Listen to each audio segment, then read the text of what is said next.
క్రీస్తు వారి ప్రశస్తమైన నామంలో శుభాభివందనాలు తెలియజేస్తున్నాను.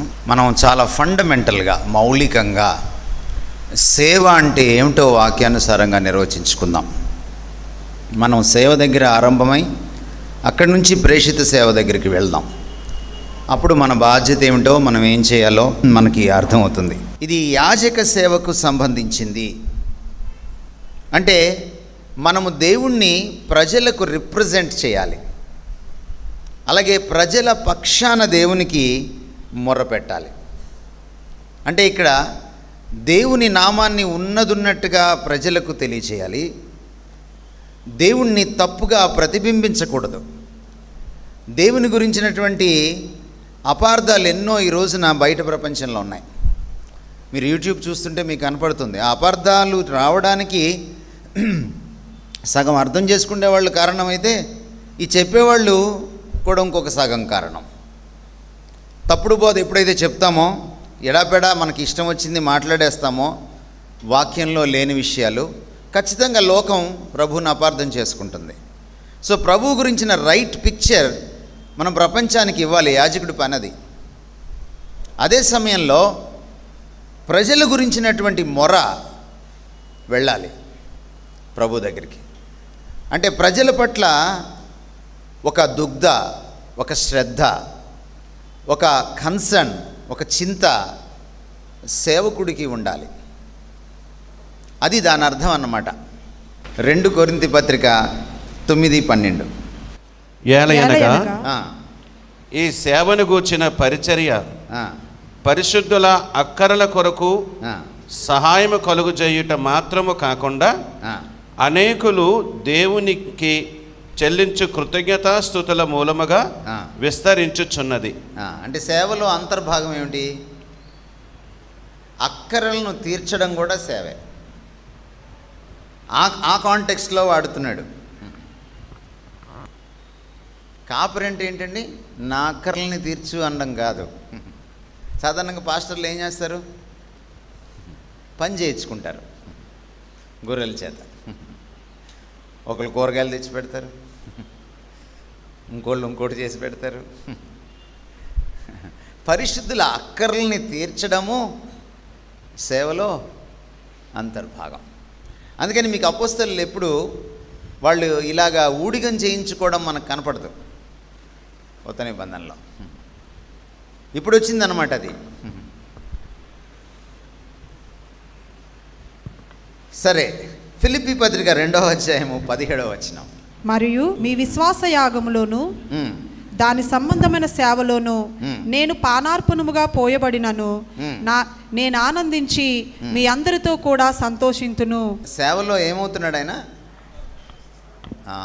అది సేవలో పరాకాష్ట, సెల్ఫ్లెస్ గివింగ్.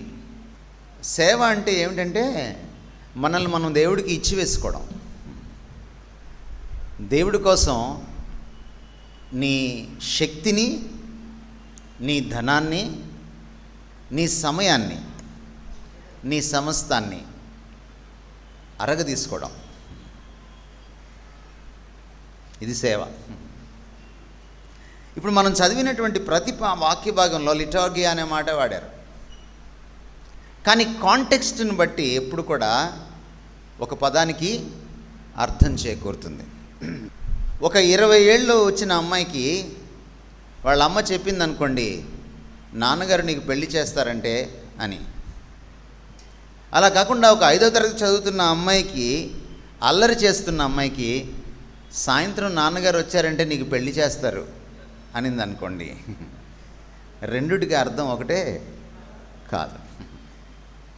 ఆ పెళ్ళికి ఈ పెళ్ళికి చాలా తేడా ఉంది. అఫ్కోర్స్ పెళ్ళి ఎవరినైనా చిత్తకు కొడుతుంది, అది వేరే విషయం. కొంత సారూప్యత కూడా ఉంది, కానీ ఇక్కడ వ్యత్యాసం ఉంది. ఒకే పదానికి నానార్థాలు ఎలా చేకూరుతాయంటే సందర్భాన్ని బట్టి చేకూరుతాయి. ఆయన రాత్రి బాత్రూంలో పడ్డాడట. అయ్యో ఎలా ఉన్నారు, కాలు చెయ్యి విరిగిందా? ఆయన పేపర్లో పడ్డారట.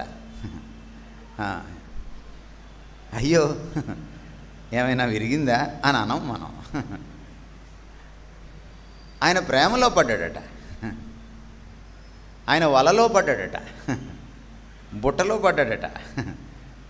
రకరకాల పడ్డాలు ఉన్నాయి. అర్థం ఎలా చేకూరుతుంది? సందర్భాన్ని బట్టి. బైబిల్లో కూడా అంతే. సందర్భం, కాంటెక్స్ట్ చాలా ప్రాముఖ్యం. ఇది ఎక్స్పోజిటరీ ప్రీచింగ్ క్లాస్ కాదు కాబట్టి నేను లోతుకి వెళ్ళట్లేదు.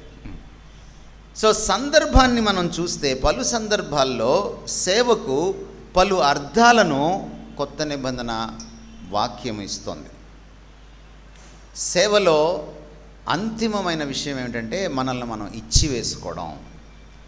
దేవుడు మనకి ఏదైతే ఇచ్చాడో దాన్ని ఆయన కోసమే అరగదీసుకోవడం, ఆయన మహిమార్థం, ఆయన ఉద్దేశాల నిమిత్తం, ఆయన నియమించినటువంటి ప్రణాళికల కోసం, ఆయన సాధించాలి అని ఈ భూలోకంలో ఏదైతే తలపెట్టాడో దానిలో మనం భాగస్వాములు కావడం కోసం మనం మనల్ని ఇచ్చివేసుకోవడం. రోమాపత్రిక 12వ అధ్యాయం 1వ వచనం చదివితే ఎగ్జాక్ట్గా ఇదే ఆలోచన అక్కడ కనపడుతుంది. రోమాపత్రిక 12వ అధ్యాయం 1వ వచనంలో చివరి భాగం, అంటే 1వ వచనం చివరి భాగంలో ఇట్టి సేవ మీకు యుక్తమైనది అని రాయబడింది. ఏంటి ఆ సేవ? ఇట్టి సేవ అంటే పైన మనం చదవాలి. ఏంటి ఆ సేవ? ఏమండి ఆ సేవ ఏమిటో? సజీవ యాగంగా ఇచ్చి వేసుకోవడం. సేవ వినండి కాపర్లంతా, ఒక బలియాగం.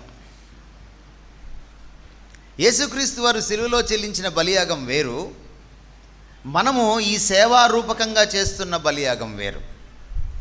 అది పాప పరిహారార్థ బలి, ప్రాయశ్చిత్త బలియాగం. ఆ విషయాన్ని 11 అధ్యాయాల్లో ఆవిష్కరించాడు పౌలు రోమాపత్రికలో. 11 అధ్యాయాల్లో ఆ పాప పరిహారార్థ బలి వెనక ఉన్న నేపథ్యాన్ని, మనుషులకు దాని అగత్యాన్ని, దేవుడు ఆ ప్రణాళికను ఎంత అద్భుతంగా ఆయన రూపించాడో, దాన్ని ఎంత అద్భుతంగా క్రీస్తులో అమలు చేశాడో, క్రీస్తు ఎంత త్యాగపూరితంగా చిత్తశుద్ధితో ఆ బలియాగాన్ని చెల్లించాడో 11 అధ్యాయాలు చెప్పిన తర్వాత ఆయన అందులో నుంచి సారం తీసుకుంటున్నాడు, అందులో నుంచి మాట్లాడుతున్నాడు. కాబట్టి ఆయన ఇంతటి మహా బలియాగాన్ని మన పక్షాన చేశాడు కాబట్టి, అంటే ఆయన మన స్థానంలో మన పక్షాన ప్రాయశ్చిత్త బలియాగం చేశాడు కాబట్టి మీరు కూడా ఒక యాగం చెయ్యాలి అంటున్నాడు. అని మిమ్మల్ని బ్రతిమలాడుకుంటున్నాను అంటున్నాడు. ఏమిటి ఆ యాగం అని అంటే సజీవ యాగం అని అన్నాడు. అది పాప పరిహారార్థ బలియాగం ఇంకెవడూ చేయలేడు, ఏ యాజకుడు చేయలేడు, పాత నిబంధనలో ఉన్న ప్రధాన యాజకులు కూడా చేయలేరు. కానీ ఈ బలియాగాన్ని ప్రతి విశ్వాసి చేయాలి, ప్రతి కాపరి చేయాలి. ఇది అందుకు ప్రతిస్పందనగా చేసే బలియాగం. మరో విధంగా చెప్పాలంటే యేసుక్రీస్తు వారు చేసినటువంటి పాప పరిహారార్థ బలియాగానికి ప్రతిస్పందనగా చెల్లించేటువంటి ఒక కృతజ్ఞత బలియాగం ఇది. అది సజీవంగా ఉండాలి, పరిశుద్ధంగా ఉండాలి, దేవునికి అనుకూలంగా ఉండాలి. ఇది సేవ. సేవలో మీకేం కనపడుతుంది? దోచుకోవడమా, ఇచ్చుకోవడమా? ఏమండి? మరి ఇచ్చుకుంటూ పోతే నాకెవరిస్తారు? అది ఆయన ఇస్తాడు. తన సొంత కుమారుణ్ణి ఇవ్వడానికి వెనుతీయనివాడు మనకేమన్నా ఇవ్వడానికి వెనుతీస్తాడా? No never. ఫస్ట్ విశ్వాసం కావాల్సింది ఎవరికంటేనండి? విశ్వాసులకు కాదు, కాపరికే. ఇదే ప్రాబ్లం. దేవుడి పైన విశ్వాసం లేని, చాలినంత విశ్వాసం లేని కాపర్లు ఈ రోజున చాలామందిని విశ్వాసంలోకి నడిపిస్తున్నారు. అది సమస్య, విచిత్రం. అది ఇది సరి అయిన సేవ అంటున్నాడు, యుక్తమైన సేవ. యుక్తం అంటే సముచితమైనది, అసలు సిసలైనది. ఇది రీజనబుల్ సర్వీస్ అంటున్నాడు ఇంగ్లీష్లో. సేవ అంటే ఇలా ఉండాలిరా అని చెప్తున్నాడు అన్నమాట. ఇదండి సేవ. సేవ గురించి ఇంకొక మాట చెప్పి నేను ముందుకు వెళ్తాను. అపోస్తల కార్యాలు 22వ అధ్యాయం 7 నుంచి 10 వరకు చదువుతారండి ఎవరైనా? నేను నేల మీద పడి, సౌలా సౌలా, నీవెందుకు నన్ను హింసించుచున్నావని నాతో ఒక స్వరము పలుకుట వింటిని. అందుకు నేను, ప్రభువా నీవెవడవని అడిగినప్పుడు ఆయన, నేను నీవు హింసించుచున్న నజరేయుడునగు యేసును అని నాతో చెప్పాను. ఏమడిగాడు కింద పడగానే ఆయన ఫస్ట్ ప్రశ్న? ప్రభువా నీవెవడవు. అప్పటికే సగం అర్థమైంది, అందుకని ప్రభువా అంటున్నాడు. ప్రభువా అంటున్నాడు కానీ ఏ ప్రభువా అర్థం కాలేదు. సాధారణంగా ఒక యూదుడి నోట్లో నుంచి ప్రభువా అంటే అదునాయ్ అనే మాట రాదు. Only in the context of God వస్తుంది. వాళ్ళ దేవుణ్ణి అడ్రస్ చేసేటప్పుడు, సంబోధించేటప్పుడు మాత్రమే వాళ్ళు అదునాయ్ అనే పదం వాడతారు. సాధారణంగా వాడరు వేరే వాళ్ళకి. కానీ ఈయన అప్రయత్నంగా ఆ పదం వాడేశాడు. ఎక్కడో సబ్కాన్షియస్లో ఆయన లీలగా క్రీస్తును ప్రభువుగా అంగీకరించేశాడు. ఇప్పుడు అడుగుతున్నాడు, ఎవరు నువ్వు? ఆయన వేసిన రెండో ప్రశ్న ఏంటి చూడండి మీరు. 8వ వచనం. ప్రభువా నీవెవడవని అడిగినప్పుడు నేను, నీవు హింసించుచున్న నజరేయుడునగు యేసును అని నాతో చెప్పాను. నాతో కూడా ఉన్నవారు ఆ వెలుగును చూచిరి గాని నాతో మాట్లాడిన వాని స్వరము వారు వినలేదు. అప్పుడు నేను, ప్రభువా నేనేమి చెయ్యవలనని అడుగగా, నేనేమి చెయ్యవలనని అడుగగా ఏమర్థమైంది మీకు సేవ గురించి? మీ అంతటి మీరే పాస్టర్లు అవ్వకూడదు. నేనేం చేయాలని అడగాలి. పిలుపు నిర్ధారణ 2 ప్రశ్నల ద్వారా వస్తుంది. ఒకటి, ప్రభువెవరు, ఆయనను తెలుసుకోవాలి. పిలిచిన వాడిని తెలుసుకోవాలి. పిలిచిన వాడిని నువ్వు ఎంతగా తెలుసుకుంటావో, ఎంత లోతుగా, ఎంత సన్నిహితంగా ఆయన్ని ఎరుగుతావో, అంత తొందరగా, అంత స్పష్టంగా నీ పిలుపు నీకు అర్థమవుతుంది. మత్తయి సువార్త 16వ అధ్యాయంలో కూడా ఆయన నా సంఘమును కట్టుదును, ఈ బండ మీద నా సంఘమును కట్టుదునని 18వ వచనంలో మాట్లాడకముందు 13వ వచనంలో ఆయన అడిగాడు, లోకం ఏమనుకుంటుంది నా గురించి? ఆ తర్వాత కింది వచనాలకు వచ్చి మీరేమనుకుంటున్నారు అని అడిగాడు. మళ్ళీ అక్కడ కూడా మీకేం అర్థమవుతుందంటే ప్రభువు ఎవరు అన్న దాంతో ఆరంభమై సంఘం ఏమిటో అర్థమవుతుంది. మీరందరూ సంఘ సేవకులే, అంటే బయట సంఘాలు కాదు, దేవుని సంఘ సేవకులు.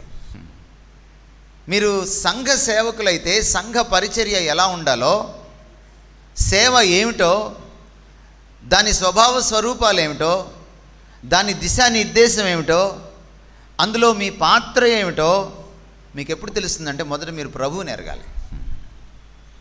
మారు మనసు పొందితే సరిపోదు, మారు మనసుతో ఎరగడం ఆరంభం అవుతుంది.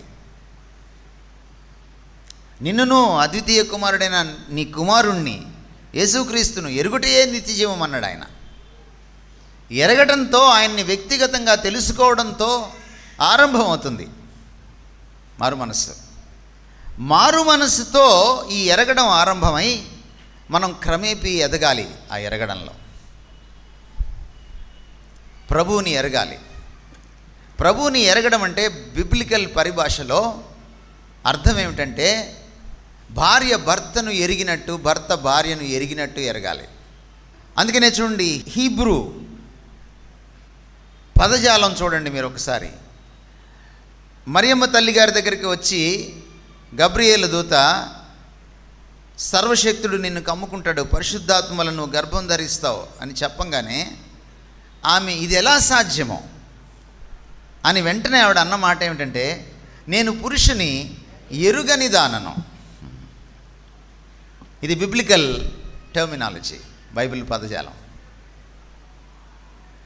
ఎరగడం అంటే ఇంటిమసీ, సాన్నిహిత్యం.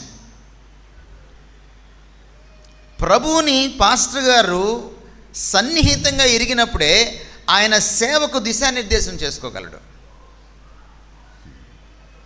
కానీ ఈ రోజుల్లో ఏం జరుగుతోంది?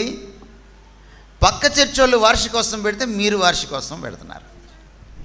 ఇక్కడున్న పాస్టర్లను అడుగుతున్నాను నేను, వార్షికోత్సవాలు పెట్టమని దేవుడు చెప్పాడా? ఇంకో గమ్మత్తు చెప్తాను చూడండి మీకు. వార్షికోత్సవాలు మీ సంఘం పుట్టిన దానికి చేయట్లా, మీరు బిల్డింగ్ కట్టిన దానికి చేస్తున్నారు మీరు. ఇది ఎంత దరిద్రం అండి. సంఘం అంటే ఏంటి? అదే లేకపోతే ఇదే? రేపు ప్రభు వస్తే బిల్డింగ్ ఎత్తపడుతుందా, మీరు ఎత్తపడతారా? ఊరిని అడుగుతున్నాను నేను. ఇది కాదు, ఇది మీకోసం, మీ షెల్టర్ కోసం. ఇప్పుడు దేవుడు నివసించడానికి ఆయనకి గోడలు అక్కర్లేదు, ఎందుకంటే మిమ్మల్ని ఆయన ఆలయంగా చేసేసుకున్నాడు. అది పాత నిబంధన. సో మీరు అర్థం చేసుకోవాల్సింది ఏమిటంటే, మీ వార్షికోత్సవం కూడా తప్పు చేస్తున్నారు మీరు. ఒక ఓల్డెస్ట్ చర్చ్కి వెళ్ళాను నేను. వెళ్తే ఎన్నో వార్షికోత్సవం సార్ అని అడిగాను. 6వ వార్షికోత్సవం అన్నారు. నాకు ఆశ్చర్యం వేసింది. అదేంటి మీ సంఘం పుట్టి 50 ఏళ్ళు దాటిపోయింది, 70 ఏళ్ళు దాటిపోయింది, ఏమిటి మీరు ఆరో సంవత్సరం అంటున్నారు ఏంటి అన్నాను. ఈ బిల్డింగ్ కొత్తగా కట్టాం కదా సార్ అని అంటున్నారు. అంటే మరి పాస్టర్ గారికి ఆ మాత్రం అవగాహన ఉంటే చర్చ్ అంటే, ఇంకా ఆ పాస్టర్ గారి గొర్రెలు ఎలా ఉంటారండి? నిజంగా గొర్రెలే వాళ్ళు. ఎంత దౌర్భాగ్యం ఇది! ఈ అవగాహన లేమి. ప్రభువుని ఎరగాలి. అందుకే మొదట ఇంకో మాట కూడా మీకు చెప్పాలి. యోహాను సువార్త 21వ అధ్యాయంలో మొదటి పాస్టర్ గారు పేతురు గారికి సంఘం అప్పగించేటప్పుడు ఆయన అన్న మాట ఏంటంటే, ఈ బిల్డింగ్ చూసుకోయా అనలేదు. ఏం చూసుకోమన్నాడు? గొర్రెల్ని చూసుకోమన్నాడు. ఆ గొర్రెలకు ముందు ఒక అక్షరపు మాట ఉంది, నా గొర్రెలు. మీ గొర్రెలు కాదు, వాళ్ళ చేత కూరగాయలు మోయించడానికి. ఆయన గొర్రెలు. పాస్టర్ గారంటే సేవ చేయించుకునేవాడు కాదు, ఆయన గొర్రెలకు సేవ చేసేవాడు. గుర్తుందా సార్ ఈ విషయము? మీకు గొర్రెలు సంరక్షకులు, పోషకులు కాదు. గొర్రెలకు తమరు సంరక్షకులు, పోషకులు. ఎందుకంటే మీరు రక్తం ఇచ్చి కొనుక్కున్న సంఘమో కాదు. ఇది మొదటి విషయం. రెండో విషయం ఏమిటంటే, ఆ రెండవ ప్రశ్న మనం చదివితే, పౌలు ఆ ప్రశ్న అడగడంలో అర్థం ఉంది. ఎందుకంటే అప్పుడు దాకా పౌలు సేవ చేశాడు పాపం.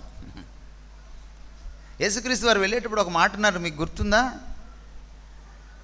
ఒక కాలం వస్తుంది, మిమ్మల్ని హింసించి నానా యాతన పెట్టి ఇదే దేవుని సేవ అనుకునే కాలం వస్తుంది అన్నాడు ఆయన. అప్పటికి ఇంకా పౌలు రాలా సీన్లోకి. వచ్చింది. పౌలు ఎలా హింసించాడు? దేవుని సేవ అనుకున్నాడు దాన్ని. స్టెఫన్ని చంపించడం కూడా దేవుని సేవ అనుకున్నాడు. ఈడ్చుకెళ్ళి జైల్లో వేయడం దేవుని సేవ అనుకున్నాడు. మరి ఇప్పుడు ఎందుకు అడుగుతున్నాడు ఈ మహానుభావుడు నేనేం చేయాలి అని? అప్పుడు దాకా తానే నిర్ణయించాడు సేవ ఏంటో. ఇప్పుడు అడుగుతున్నాడు, బుద్ధి వచ్చిందయ్యా, నువ్వే యేసువా? నిన్ను హింసిస్తున్నానా నేను? నాకు ఈ విషయం అర్థం కాలేదే. ఎప్పుడైతే తాను హింసిస్తున్న వాళ్ళే యేసుక్రీస్తు వారు ప్రభువు బిడ్డలని తెలుసుకున్నాడో, ఎప్పుడైతే ఆయనే అదునాయ్, పరమప్రభుడు, సర్వ పరిపాలకుడు అని తెలుసుకున్నాడో, వెంటనే సబ్మిట్ అయిపోయాడు. నేనేం చేయాలో చెప్పమంటున్నాడు. నీకోసం అది చేస్తా ఇది చేస్తా అనట్లే. ఇప్పుడు సేవ అంటే సబ్మిషన్ అండి. సేవ అంటే సబ్మిషన్. మొదటి దినవృత్తాంతాలు 15:2. మందసమును ఎత్తుటకును నిత్యము తనకు సేవ చేయుటకును యెహోవా లేవీలను ఏర్పరచుకొనినని చెప్పి వారు తప్ప మరి ఎవరును దేవుని మందసమును ఎత్తకూడదని దావీదు ఆజ్ఞ ఇచ్చెను. రైట్. ఎవరు నిర్ణయిస్తారు సేవకుణ్ణి, సేవని? మందసం పెట్టి పడిపోతుంటే పట్టుకోవడానికి వచ్చిన వాళ్ళు ఏమయ్యారు? ఎందుకయ్యారు అలాగా? నీ ఇష్టానుసారంగా నువ్వు సేవలో పాత్ర పుచ్చుకోకూడదు. చాలామంది చెప్తారు చర్చి పెట్టిన వాళ్ళందా, దేవుడు నాకు చెప్తున్నాడండి అని. ఆ దేవుడు చెప్పాడో లేదో ఆయనకి ఎరుక, ఈయనకి ఎరుక. కానుక పెట్టే లేని సేవలు చాలా ఉన్నాయి, కానీ అది మాత్రం చెప్పడు దేవుడు ఎవరికి. ఇక్కడ చర్చి ఉంటుంది, గోడ పక్కనే మళ్ళీ చర్చి పెట్టమని దేవుడు చెప్తాడా? మనం నిర్ణయించుకోవడం వేరు, ఆయన నిర్దేశించడం వేరు. అపోస్తల కార్యాలు 13:2. వారు ప్రభువును సేవించుచు ఉపవాసము చేయుచుండగా పరిశుద్ధాత్మ నేను బర్నబాను సౌలును పిలిచిన పని కొరకు పరిశుద్ధాత్మ చెప్తున్నాడు, నేను బర్నబాను పౌలును పిలిచిన పని కొరకు వారిని నాకు ప్రత్యేకపరచండి వారితో చెప్పాను. ఎక్కడి నుంచి వచ్చింది ఇన్స్ట్రక్షను? ఎక్కడి నుంచి వచ్చింది ఆజ్ఞ? దేవుని దగ్గర నుంచి వచ్చింది. పౌలును దమస్కులో సంధించినప్పుడు పౌలుతో అపోస్తలులు ఉన్నారా? ఈ సంఘం ఉందా? లేదు. పౌలు వీళ్ళకి ఎవరికైనా ఫోన్ చేసి దేవుడు నన్ను పిలిచాడు, మరి నాకు ఆర్డినేషన్ ఎవరు చేస్తారు?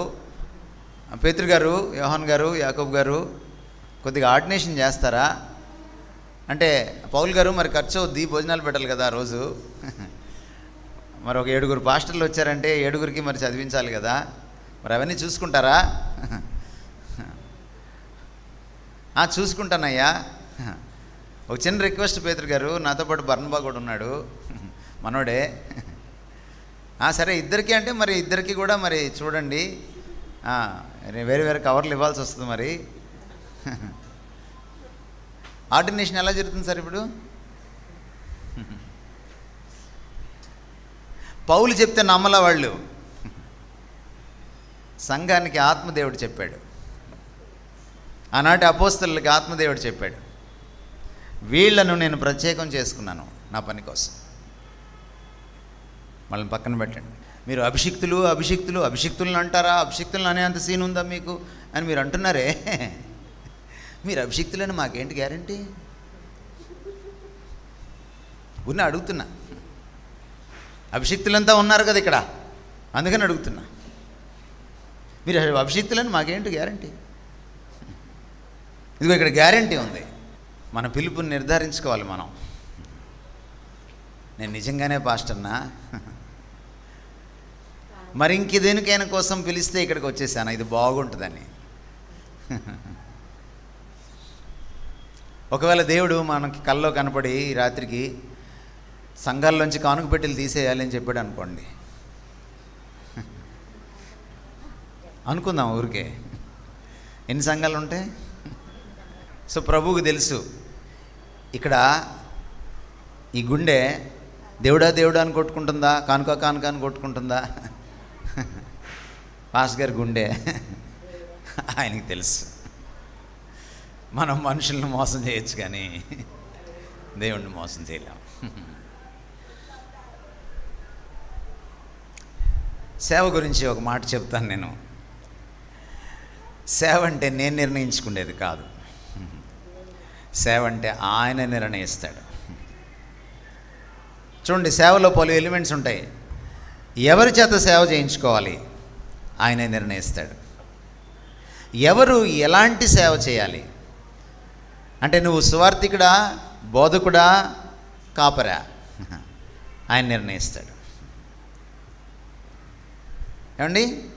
అంతేకాదు, నిన్ను నిర్ణయించిన తర్వాత, సేవకు పిలిచిన తర్వాత ఆ సేవ ఎలా చెయ్యాలో, ఎప్పుడు చెయ్యాలో ఆయనే నిర్ణయిస్తాడు, నేను నిర్ణయించేది కాదు. ఈరోజు మీరు గుండె మీద చేసుకొని చెప్పండి, మీకు కూడా ఒక గుండె ఉంటుందని నేను అనుకుంటున్నాను. అప్పుడప్పుడు అంటాం, ఎన్ని గుండెలు రా నీకు అంటుంటాం కదా. పాస్టర్ గారికి ఒక గుండె ఉంటుందని నేను అనుకుంటున్నాను. మీ కుడి చేయి తీసి మీ ఎడమ పక్కన ఎద పైన పెట్టండి, పెట్టి నాకు చెప్పండి, మీరు పక్క చర్చిని ఏదో ఒక రూపేణ కాపీ కొట్టారా లేదా? వాళ్ళు వార్షికోత్సవం మీటింగ్ పెడితే మీరు పెట్టారా లేదా? మీరు లేదు అన్నారంటే నా దగ్గర చాలా బలమైన రుజువులు ఉన్నాయి. ఒకప్పుడు ఒకే చర్చిలో వాగ్దానాలు ఇచ్చేవాళ్ళు. అందుకని 31st నైటు మన చర్చికి వచ్చి అక్కడికి వెళ్ళిపోయేవాళ్ళు ఉన్నారు, డైరెక్ట్గా అక్కడికే వెళ్ళిపోయేవాళ్ళు మన చర్చి వాళ్ళు ఉన్నారు. ఇది చూసి మనం తట్టుకోలేక మనం కూడా వాగ్దానాలు పెట్టాం. అవునా కాదా? చెప్పండి, అవునా కాదా? ఒకప్పుడు బ్యాప్టిస్ట్ చర్చిల్లో, లూథరన్ చర్చిల్లో జాజులు, డ్రమ్ములు లేవు. ఇప్పుడు కొన్ని సంఘాలు వచ్చి జాజులు, డ్రమ్ములు పెట్టి పిల్లల్ని ఆకర్షిస్తూ ఉంటే, అరే మన పిల్లలు అక్కడికి వెళ్ళిపోతున్నారని మనం ఆంధ్రక్రైస్తవ కీర్తనలు వదిలేసి కాసేపు ఆంధ్రక్రైస్తవ కీర్తనలు పాడి ఇప్పుడు స్తుతి ఆరాధన జరుగుతుంది. అప్పుడుదా జరిగింది ఏమిటో అని కాపీ కొట్టామా లేదా? కాపీ ఎప్పుడు కొడతాం సార్ మనం? మనకు సబ్జెక్ట్ తెలియనప్పుడు. పరీక్షలు అయిపోయినాయంట, టీచర్లు పేపర్లు తిట్టుకొని వచ్చారు, స్టాఫ్ రూమ్లో చర్చ మొదలైంది. 2 పేపర్లు తీసుకొని వచ్చింది ఒక టీచర్ గారు. సార్ వీడిని కాపీ కొట్టాడా, వాడు వీడిని కాపీ కొట్టాడా అర్థం కావట్లేదు సార్. అలా ఉంది సార్ ఈ ఆన్సర్ షీటు, మీకేమన్నా దొరుకుతుందా మేడం, మీకేమన్నా దొరుకుతుందని అందరికీ ఇచ్చిందట. ఎవరికి అర్థం కావట్లేదట. అంటే కాపీకి బాగా కొట్టేసిన తర్వాత ఏమవుతుందండి? ఎవడు కాపీ కట్ట కూడా అర్థం కాదు. చాలా తర్జన భర్జనలు జరిగిన తర్వాత ఆ పేపర్ అందరికీ తిరిగిన తర్వాత ఒక మేడం అందంట, నేను పట్టేశాను మేడం అందట. ఎలా పట్టారు చెప్పండి అని వచ్చారట అందరూ. వస్తే ఆవిడ చెప్పిందంట, ఓ ప్రశ్నకి వీడు జవాబు ఏం రాశాడో చూడండి మేడం, నాకు రాదు అని రాశాడట. ఆ కాపీ కొట్టినాడు నాకు రాదు అని రాశాడంట. పట్టేసింది ఆవిడ.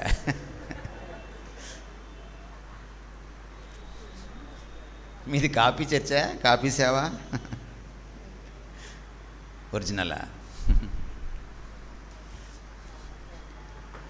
ఒరిజినల్ సేవ విలక్షణంగా విభిన్నంగా ఉంటుంది, అది కాపీ కొట్టదు.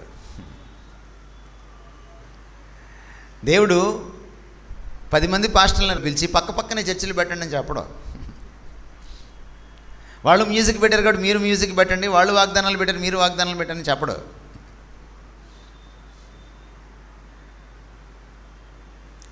మనకేం అర్థమవుతున్నాయంటే ఈ విషయాలను బట్టి, మనం ప్రభువుని ఎరగాల్సినంత ఎరగలేదు, ఆయన దగ్గర నుంచి సేవ గురించి పొందాల్సిన ఆజ్ఞలు పొందలేదు. మనం ఒక పని చేయాలనుకున్నప్పుడు చర్చ్లో, మనం సేవలో ఒక డైరెక్షన్లో వెళ్ళాలనుకున్నప్పుడు మోకరించి ఆయన దగ్గర అడగలేదు.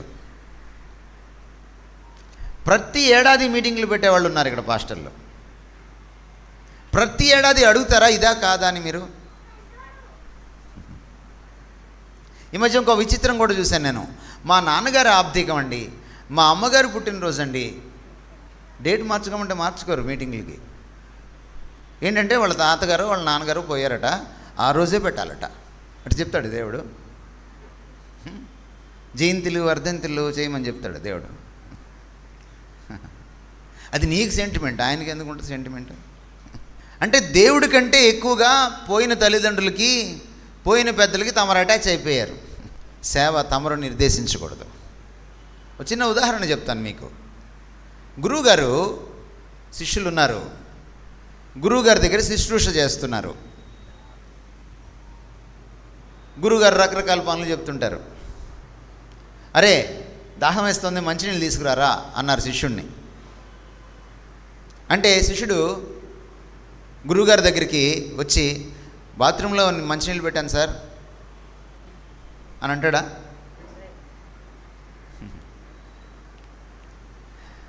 సేవ అంటే ఏంటి?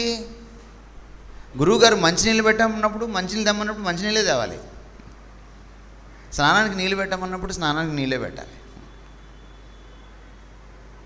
మంచినీళ్ళు తెమ్మన్నప్పుడు స్నానానికి నీళ్ళు పెట్టకూడదు, స్నానానికి నీళ్ళు పెట్టమన్నప్పుడు మంచినీళ్ళు తాగకూడదు. ఒక మాటలో చెప్పాలంటే గురువు గారు చెప్పింది చెప్పినట్టు, చెప్పింది ఎప్పుడు చేయమన్నాడో అప్పుడే, చెప్పింది చేయమన్నట్టు చేయాలి. The what the when and the how. ఈ మూడు గురువుగారు నిర్ణయిస్తారు, సేవకుడు నిర్ణయించడు. ఇది సేవ, ఇది సేవ. ఇప్పుడు మనం ఏం చేస్తున్నామంటే మనం అతి తెలివి ఉపయోగిస్తున్నాం. అందుకనే చర్చిలో BMW కార్ని వేలం వేస్తున్నాం. ఇది మన తెలివి కదా. రిట్రీట్లు పెడుతున్నారు కొంతమంది పాస్టర్లు, చివరిలో లక్కీ డిప్ తీయబడను, స్మార్ట్ వాచ్ గిఫ్ట్ ఇవ్వబడను చెప్పాడు దేవుడు మీకు. ఇది మన కంత్రీతనం. ఒక గురువుగారు శిష్యుడిని ఊళ్ళోకి పంపించాడట పూర్వకాలం. అరే 2 అరటికాయలు తీసుకురారా అని, ఆకలేస్తుంది అని.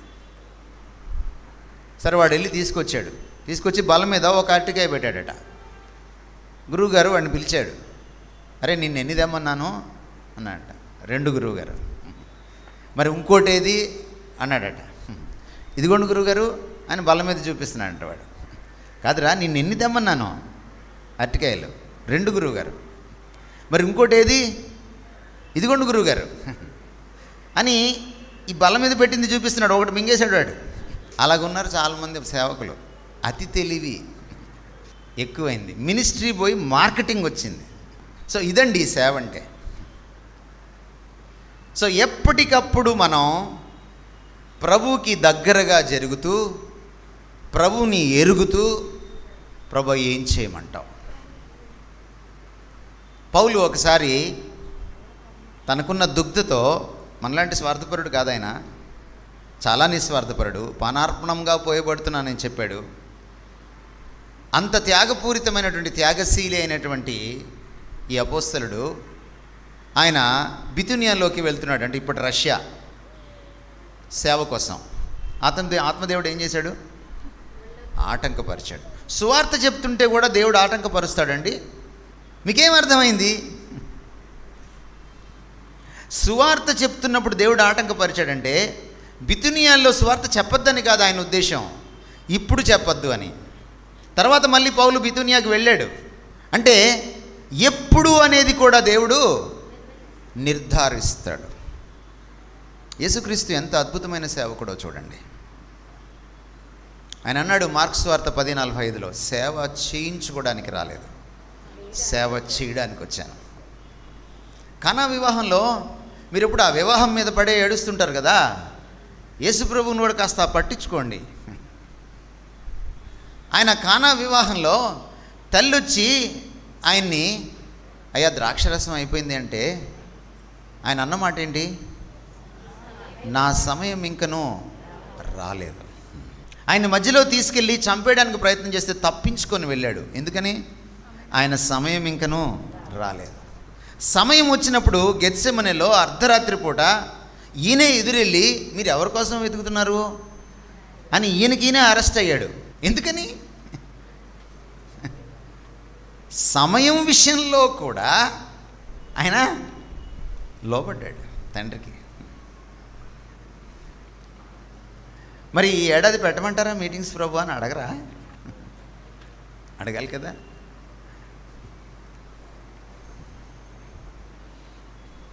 సో ప్రభువుకి దగ్గర అవ్వాలి. ఎప్పటికప్పుడు ప్రభువు ఏం చెప్తాడా అని మనం ఎదురు చూడాలి. అప్పుడే మనం నిజమైన సేవకులం అవుతాం. ప్రభు చేయమంటావా, చేయొద్దంటావా? ఇది కాకుండా ఇంకేదైనా చేయమంటావా? ఇటు కాకుండా ఇంకెటైనా వెళ్ళమంటావా? ఇప్పుడే చేయమంటావా, తర్వాత చేయమంటావా? నువ్వేది చెప్తే అది చేస్తాను. సేవ అంటే విధేయత, లోబడిపోవడం, చిత్తం ప్రభువా అనడం, అది సేవ.